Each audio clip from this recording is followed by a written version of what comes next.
Dr. Eliver Ghosn from Emory University School of Medicine. He's also a member of the Lowance Center for Human Immunology. He did his immunology and stem cell biology training at Stanford and at the University of Tokyo.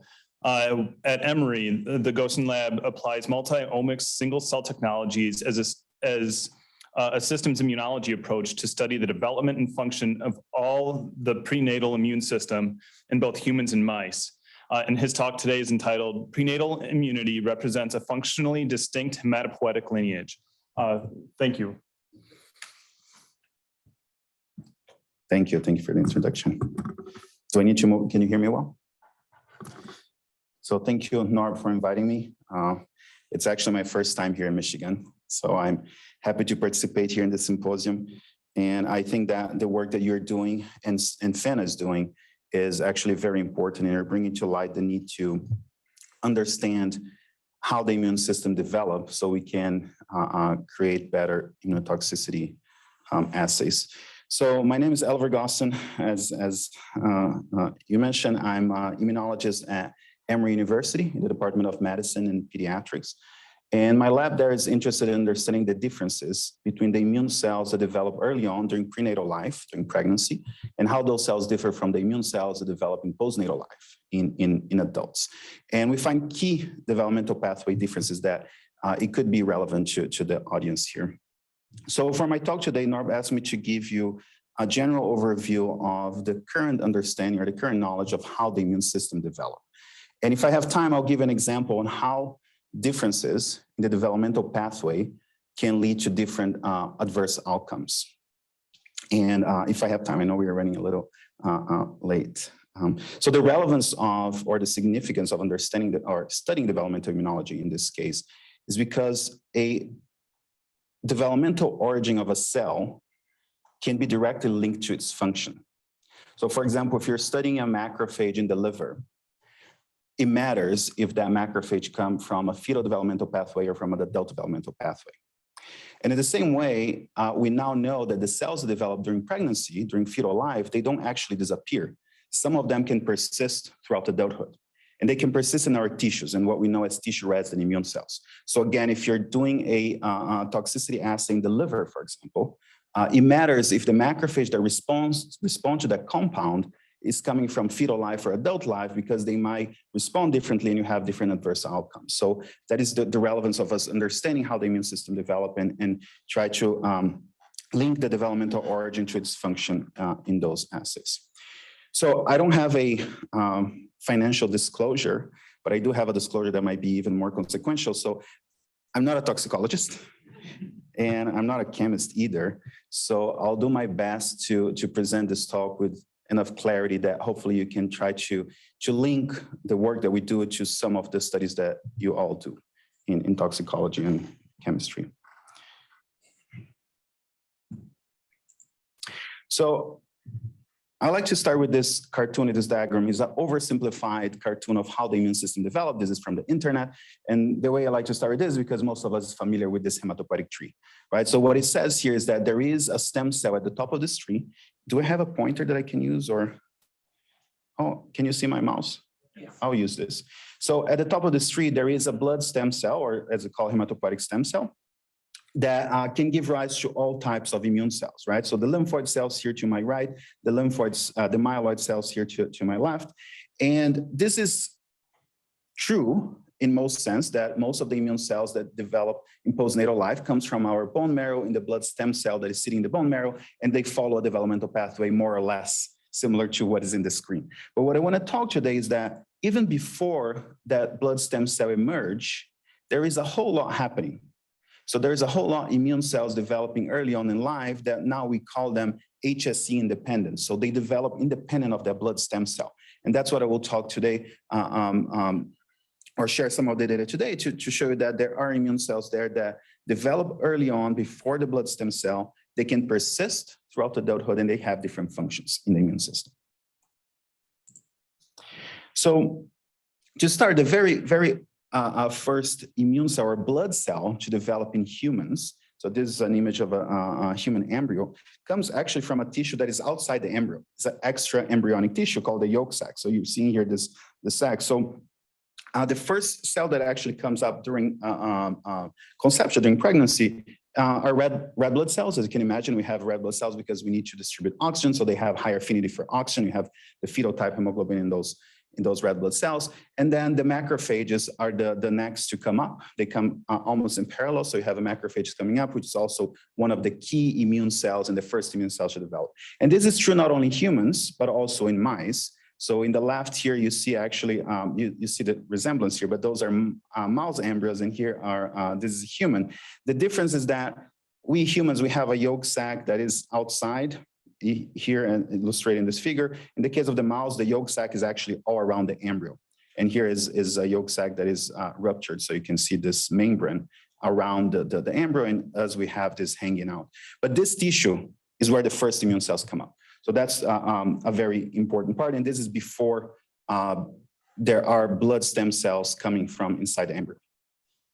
So here's just a general timeline on how the immune system developed. And I illustrated here 4 main tissues that are important for the developmental pathway. So the yolk sac I already mentioned, so very early on in life. And here in the x-axis, you can see time in days, and this is humans.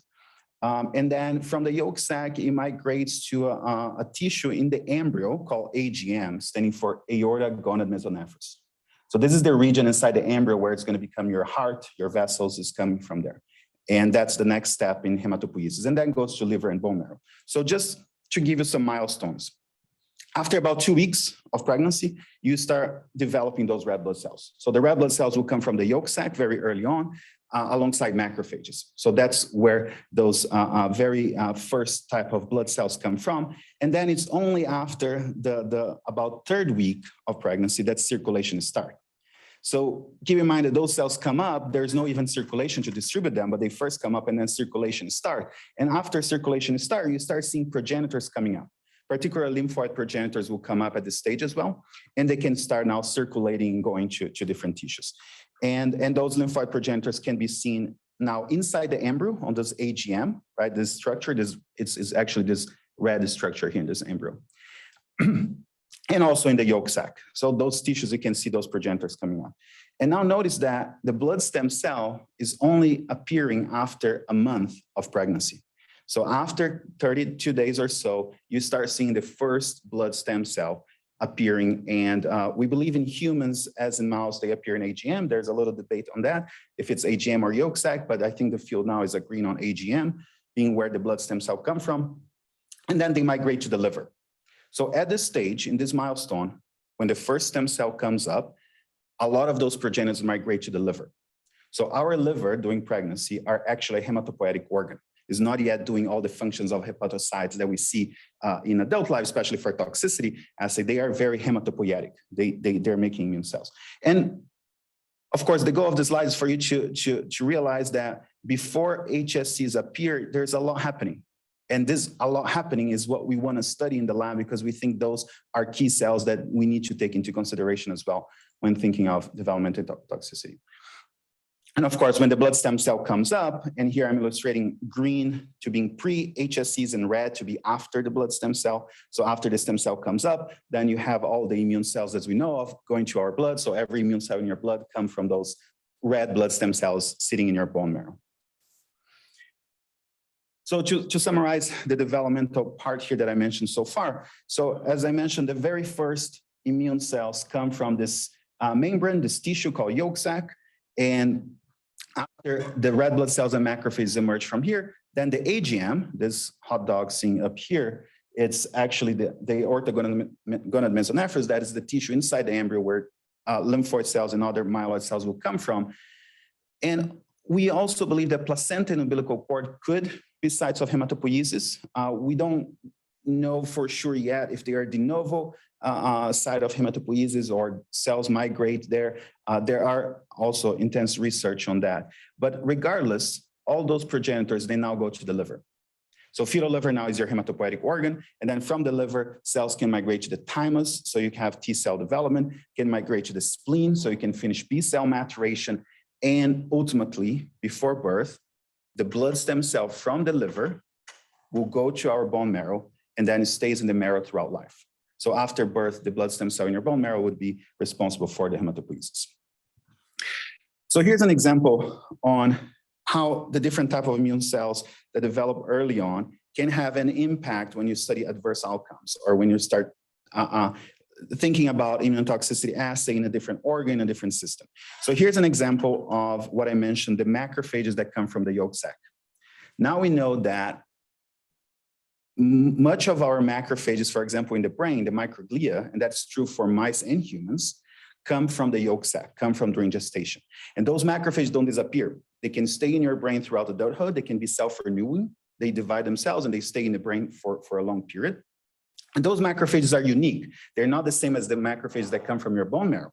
Those that develop into monocytes and can infiltrate your brain. Sure, during an inflammatory condition, your microglia can be replaced by monocytes, but those monocytes remain distinguishable from those macrophages that come from the yolk sac. So it's very important to know if you're testing the microglia from yolk sac or you're testing a monocyte-derived macrophages. And then later on in the AGM, I put here EMP, so those are erythromyeloid progenitors. So there are yet different type of macrophages that come few days later from those progenitors. And those macrophages are known to make also macrophages that would go to other tissues like alveolar macrophages, like Kupffer cells in your liver or Langerhans cells in your skin. So all of us here now, we may have some cells that are sitting either in our brain, skin, liver, that might have come from fetal life. So understanding that difference when you're doing those assays is very key because, as you can imagine, you would have different diverse outcomes. So if you're thinking of a compound that can affect some cognitive process in the brain where macrophages play a role, the macrophages from yolk sac and the monocyte-derived will respond differently. And again, just as a milestone here, this is when the HSC comes. So all of this is happening before even the blood stem cell comes. So there is a whole month of development happening in the human embryo that before the blood stem cell come in. And then,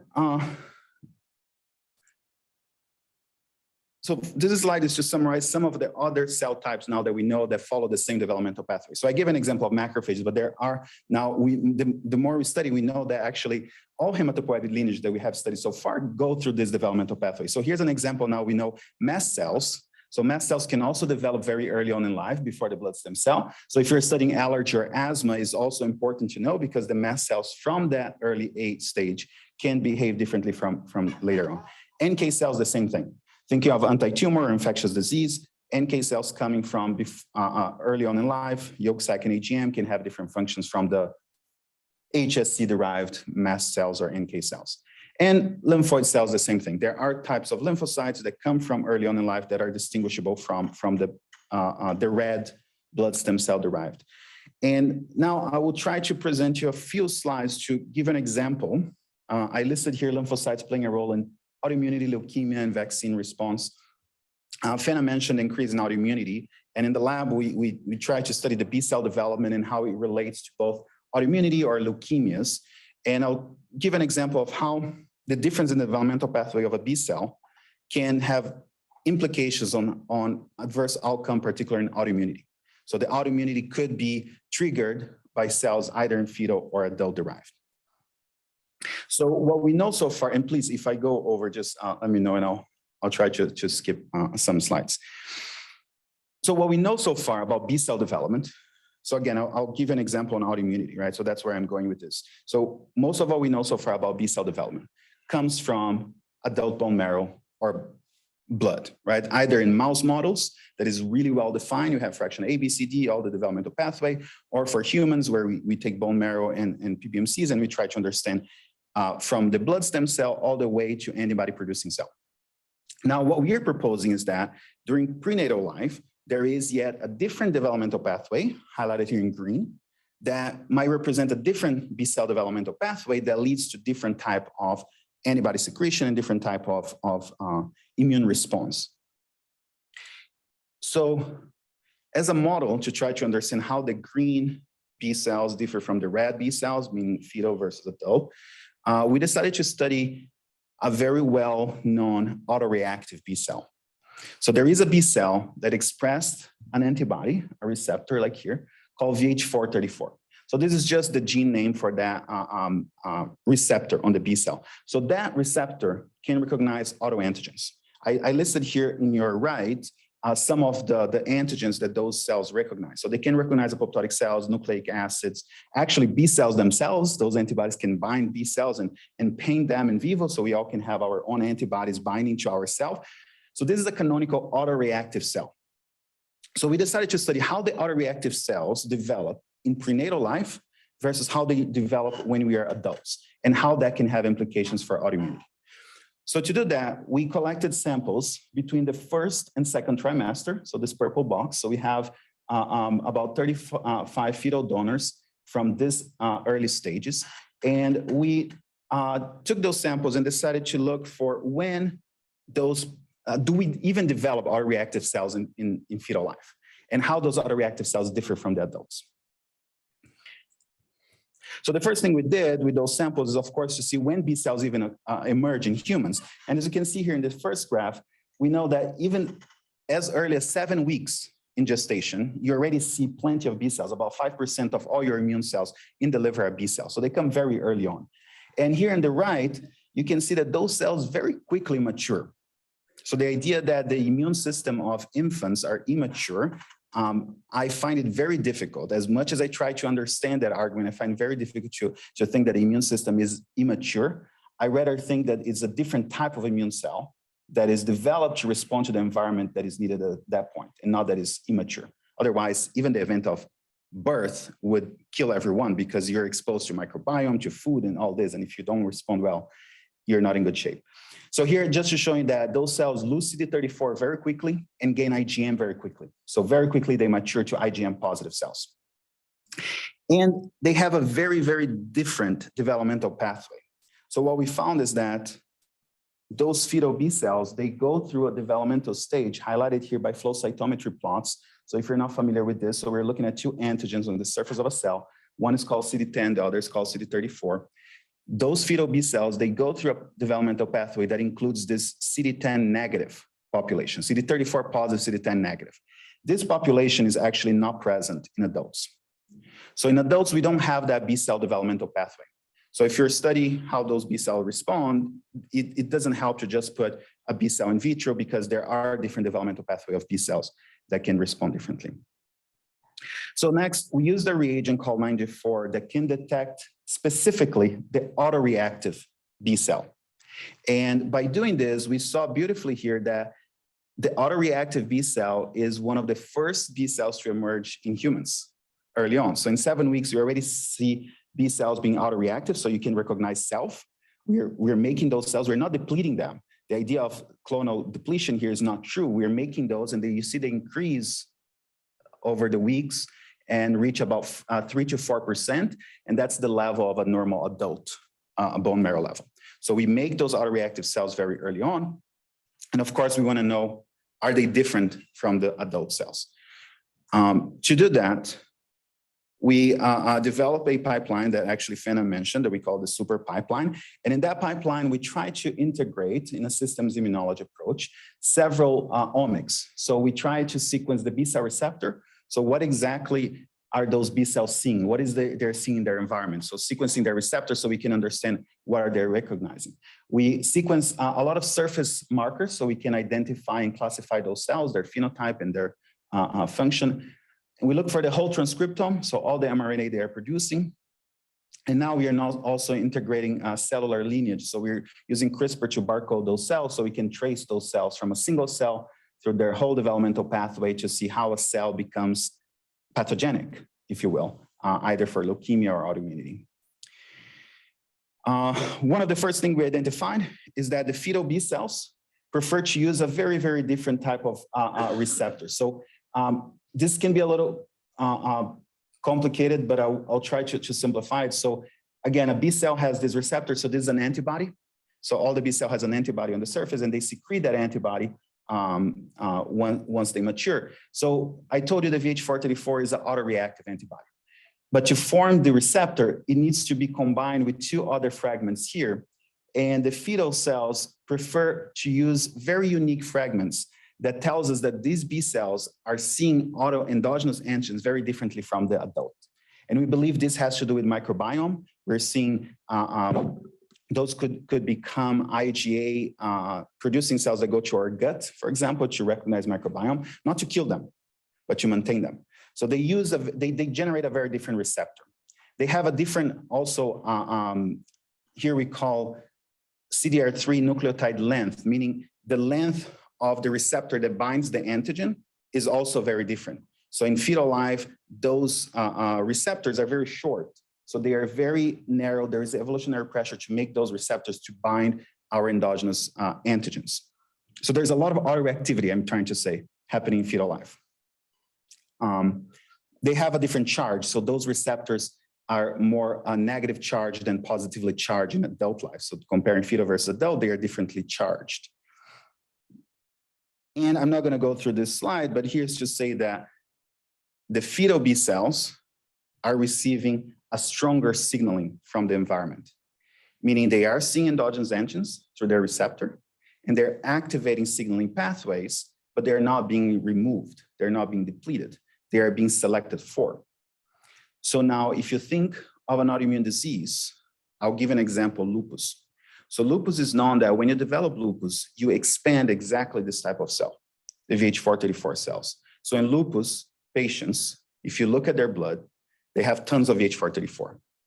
Now, of course, the question that we have, and I don't have the answer for you here, is can we segregate those patients based on what kind of B cell got deregulated?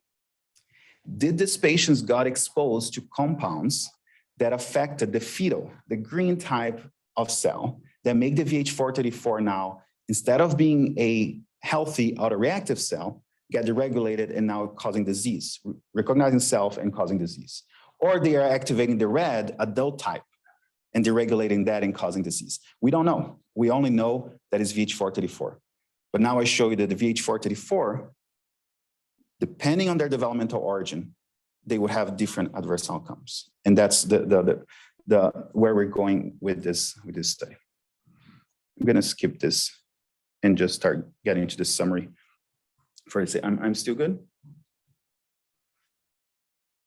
Okay, so what I mentioned so far, or at least the overarching summary of what I'm trying to say, is that we believe that the immune system is composed of at least two independent developmental pathways. They can come in parallel, but they're independent pathways. One that emerged very early on in life, during fetal life, highlighted here in green, and the other one that comes from the adult bone marrow stem cells, highlighted here in red. And we believe those lineages, they are overlapping. So here's a diagram on showing where they are more predominant. And then, of course, the fetal life decreased through adulthood, but they're still persistent. So we really want to understand how those two lineages interact to provide immune response. So to bring it back to immunotoxicity, when you're thinking about immunotoxicity, it is very important to know if you're affecting the green or the red lineage. And it doesn't matter if it's a B cell, a T cell, a macrophage, or a mast cell, they all may have those different lineages. Yeah, and I just highlighted here, why do we care, right? So again, the green cells, they can persist throughout adulthood, particularly becoming tissue resident cells. So if you're looking for something that can affect a particular organ, that organ might be a mosaic of green and red. Those cells can be self-renewal. They can stay in the tissue throughout life through self-renewal, so they don't rely on the blood stem cell. So studying the blood stem cell to understand those cells might not help because they're not regenerated by those cells. While the red cells are the blood cells that we know, they're circulating cells. They can obviously infiltrate tissues, but when they do, they still remain distinguishable from those green cells. And they are regenerated from the bone marrow progenitors that come from the blood stem cells. And again, this has been shown now to happen for all hematopoietic lineages. So if you're interested in this topic, we wrote a review a few years ago, particularly on the B cells, and tried to distinguish that green and red B cell developmental pathway. The problem is that review is mainly in mouse models. So that was all the studies we have done in the past. We are now hopefully writing a review on the human developmental pathway, and a lot of things are very similar, and that's the good news on this. So I'm going to end with this slide, and at least a little bit of good news, right? So there's all this complexity. So where we go from there, and this slide is to highlight that I think recent studies now are giving us hope that some of this developmental pathway that I described here could be replicated in vitro. So there are now new assays that we can develop or mimic some of those developmental pathways. Here, for example, a yolk sac that I mentioned, which is the first tissue that makes immune cells, we can replicate some of this in vitro now. And this has been done for several immune cells. So there are seminal works here from Juan Carlos actually on T cells, right? I think you're going to talk about it, where you can replicate those fetal versus adult derived T cells in vitro. In our lab, we're trying to do that as well with B cells. So we have particular interest in B cells and macrophages, and we're working with the Gates Foundation to try to generate those B cells in vitro and try to understand if we're recapitulating the green or the red developmental pathway. And there was something else I wanted to share here. Well, with that, I'm gonna end. I forgot what it was. And I just wanna thank everyone in the lab. These are the folks that are that done most of the work that I presented here to you today, and I'll take any questions. Thank you.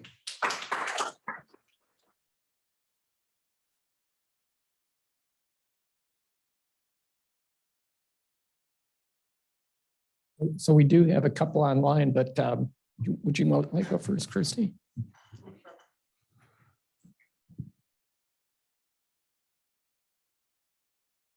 Thank you, Professor, for an excellent talk. I'm sorry if I missed this. Parts in the middle went over my head. But if you do not derive if an individual does not have the fetal derived immune cells, if those never develop for some reason, then that means an adult then would not have those fetal derived ones either. Is that possible? I'm wondering, what are the consequences or the adverse outcome if you don't have the green cells into adulthood? And then secondly, have you identified any environmental conditions in utero that is prohibiting those green cells from being developed to such a high level in the later weeks in pregnancy? Great. So let's see if I understand your question. So the first one is, and you summarize it well, are there situations in which a human don't develop the green cells, right? So what happens if you don't have that fetal derived cell?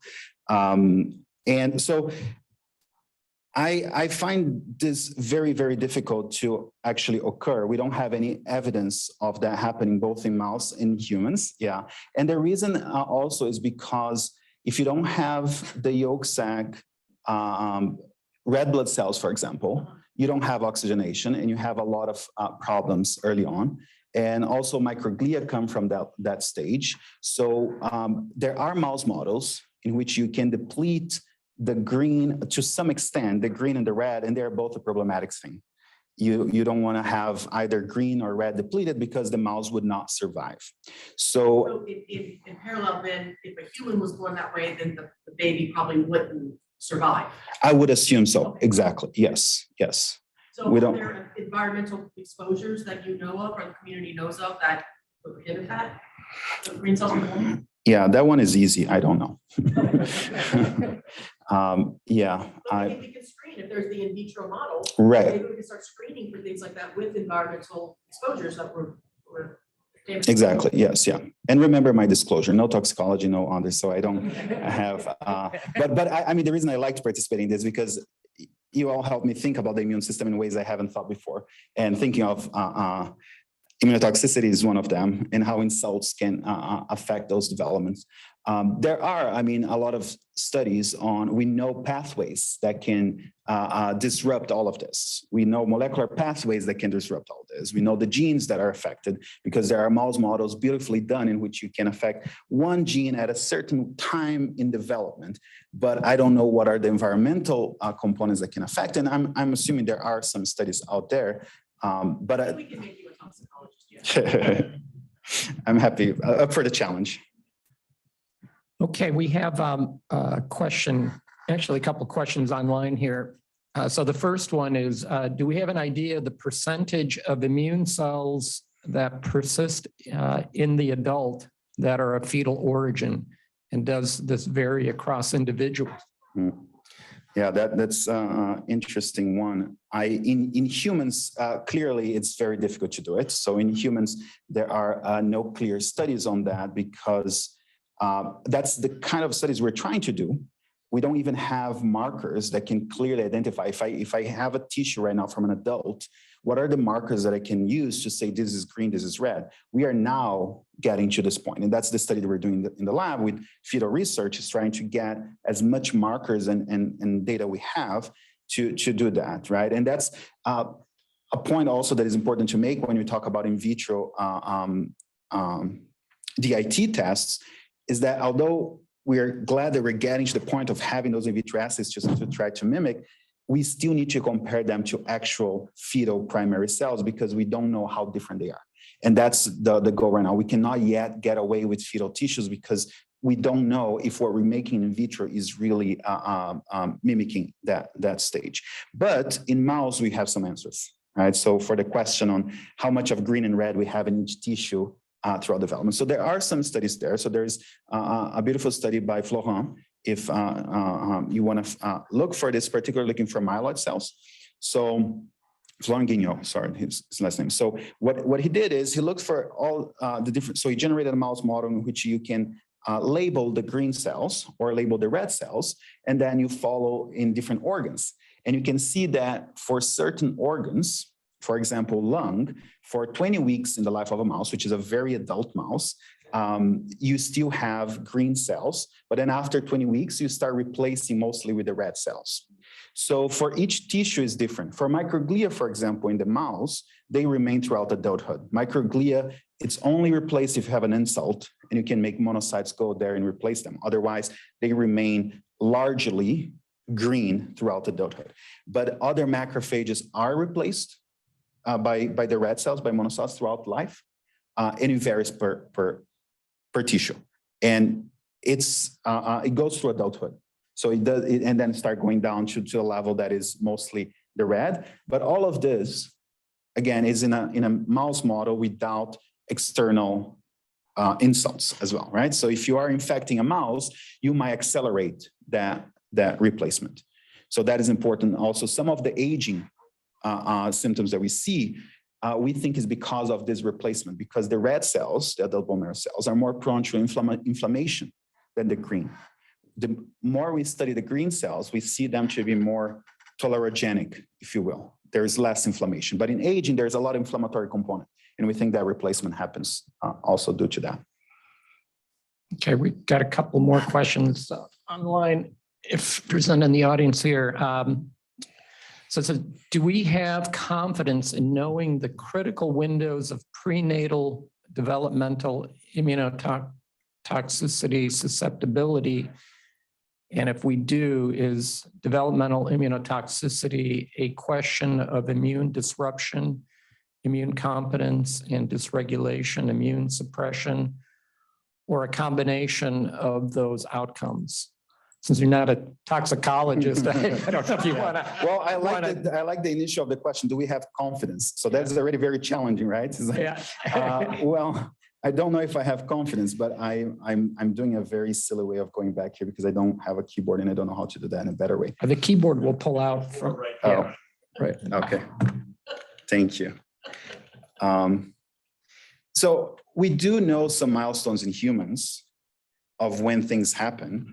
So if we are to start developing assays to see, for example, we want to understand related to brain, for example, anything with either brain development or cognition or anything that can be neurodegeneration, we most likely are talking about macrophages that we're going to come after 2 weeks of gestation. All right, so if we want to talk about something related to when circulation starts, we know when that happens. So there are some milestones in humans that we can use as a guide for now on developing those in vitro assays to try compounds and try immunotoxicity in that way. That would be my best guess right now. If I am answering that question correctly, was that a question? I think so. Okay. So I, if you don't mind, I have one more before we move on to the next speaker. So I'm really intrigued by these VH4 34 positive B cells. And I don't know how common they are across individuals. But what I'm intrigued by is what would be the evolutionary basis or rationale for developing these autoreactive B cells, because it does sound like it's not a very uncommon phenomenon based on what you were saying. Right. So why even develop these? Yeah. So I think a lot of our understanding of immunology also was shaped a little bit in the 50s with the clonal selection theory. So we were educated with brilliant work, of course, that a lot of things that recognize self, that is attacking self, we depleted. We have a very ballistic way of seeing, like a very war thing. So if you're not self, you're killed. If you're self, you're not killed. But we learn now that actually this is not true. That is not only for B cells. That happens for T cells. That happens for, in general, in the immune system. We do develop cells that recognize self. So that generation of autoreactivity is a normal phenomenon. Now, we can speculate some of the reasons this occur. My mentor used to say, and I like, is that the why question is a religious question. I don't know why. I don't know why we actually developed that way, but we can discuss how it works, right? So some of this, we know it works because those autoreactive cells can clear apoptotic cells. So they recognize endogenous antigens. Those antibodies are different enough. Their structure is different enough that the immune system, when they see them, they know it's not to kill. They know it can be to either just like housekeeping, right, to clearance without generating inflammation. So there are also other mechanisms that we know how you keep microbiota in your gut. A lot of the gut microbiome is coated with IgA, and they're not killed. Those microbes have IgA on the surface to actually maintain them, because that IgA from those fetal B cells tell the immune system this is good. So there are some functions, right, including housekeeping and maintaining other tissues that we believe that's why we have autoreactive cells. And there are mechanisms to control this. Tregs are there to try to control some deregulation where an autoreactive cell like this get deregulated. But a lot of the autoimmunity actually could come from cells that already exist. They are autoreactive for physiologic means, but they can get deregulated. As to the VH434 is a very interesting clone, because different from a lot of the immunoglobulin families, VH434 doesn't have much differences between all of us. So there are not many haplotypes. Most of the immunoglobulin genes have different haplotypes in the population, which can dictate how much of each clone each of us is gonna express. But VH434 is one of the few that if we actually assay most of us in this room, we have a very similar, very conserved sequence, because we think those sequences recognizing some endogenous antigens that is common to us. So there seems to be some conserved evolutionary mechanism here. Take one more from online before we move on. Oh, sure. That type of B cell, the VH34, do they have any functional aspects of them? Do they make up 10? Are they more regulatory? Are they differentially functional than average B cell? Right. So what we know about those VH434 so far is listed here for adults. So if you take a PBMC cell and look for the VH434, you would see that most of them are sitting on what we call the naive compartment. They avoid going to germinal center, so they don't get activated in a way that can make them become autoreactive in a pathogenic way, right? So they stay there. They are not activated and going through germinal center as a normal B cell would do. but they have low levels of antibody secretion that can, again, recognize apoptotic cells, other B cells, blood groups like red blood cells, blood groups that also can be coated with those antibodies. So they have this autoreactivity. They are not getting activated through germinal center and they sit there. Now, what we're doing right now is comparing how those relate to the fetal type. And I was trying to illustrate here, but I went quickly because it would go into much detail. Those fetal cells are different. They are recognizing different things. And we don't know much yet. We're in the process right now to actually understand the repertoire of those antibodies. So basically, we are taking the antibodies that the fetal make, the antibody that adult make, and running a whole panel to see, are we recognizing different autoantigens in fetal life that is important to recognize? Are we coding what in our body with those antibodies that the adult isn't? So we are running a panel of autoantigens to actually distinguish them. But we don't know yet how they differ from adults in that sense.